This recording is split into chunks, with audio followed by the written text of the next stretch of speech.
আসসালামু আলাইকুম বন্ধুসকল, কেনে আছে আপোনালোক? আশা কৰোঁ সকলোৱে ভালে আছে। আজি আমি এটা ইম্পৰ্টেণ্ট আপডেট লৈ আলোচনা কৰিম। যোৱাকালি নিউজ 18ৰ এটা টক শ্ব'ত আমাৰ যি আনচুৰ সভাপতি সম্পাদক হয়, যিয়ে হওক, মই ইণ্টাৰেষ্ট নলওঁ, তো যিয়ে হ'ব পাৰে, সভাপতি হ'ব, সম্পাদক, এটা কথা কৈছিল যে অসমত অসমীয়াগিৰি নচলিব। তেওঁলোকে আমাক বাংলাদেশী হটাব কাৰণে তেতিয়াও চেষ্টা কৰি আছে।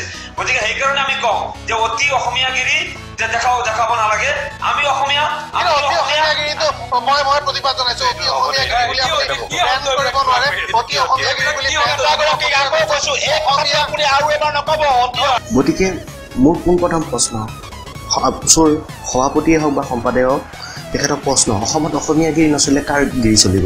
ই এক মুখ্য প্ৰশ্ন হৈ পৰিছে। আমি মানি লৈছোঁ জিতেন দত্তই এটা ভুল কৰিছে বা ভুল কৰিব পাৰে, হয়, আপোনালোকে তাক গণতান্ত্ৰিকভাৱে প্ৰতিবাদ কৰক, কিন্তু তাক জিতেন দত্তৰ ভুলৰ বাবে বা জিতেন দত্তই আইন হাতত তুলি লোৱাৰ বাবে সমগ্ৰ অসমীয়া সমাজত তেওঁ অসমীয়াগিৰি নচলিব বুলি কোৱাটো বহুত দুখৰ কথা। কোন কথা আনচুৰ নেতৃত্ব খবৰ দিছে। আপোনালোকে নিজৰ মাজতে দেখোন একো আপোনালোকৰ মিলা প্ৰীতি নাই। আপোনালোক দুটা ফৈদত বিভক্ত, আপোনালোকে দুটা ভাগত বিভক্ত হৈ আছে। আপোনালোকে প্ৰথমে নিজৰ মাজত মিলা প্ৰীতি বঢ়াওক না।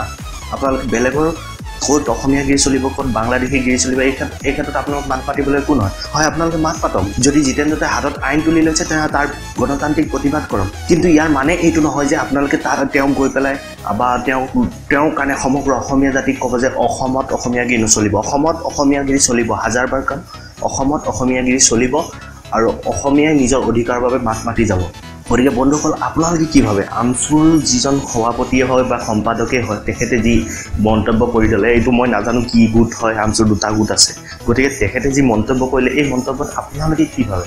ইয়াৰ বাবে তেওঁ নিশ্চয় অসমবাসীৰ ওচৰত ক্ষমা খুজিব লাগে, কাৰণ এইখন অসম হয়। ইয়াত অসমত অসমীয়াগিৰি চলিব, কোনো বাংলাদেশীৰ বাংলাগিৰি নচলিব বা কোনো মাৰাঠীগিৰি নচলিব। অসমত অসমীয়াগিৰি চলিব। আশা কৰোঁ ভিডিঅ'টো চাই ভাল পালে।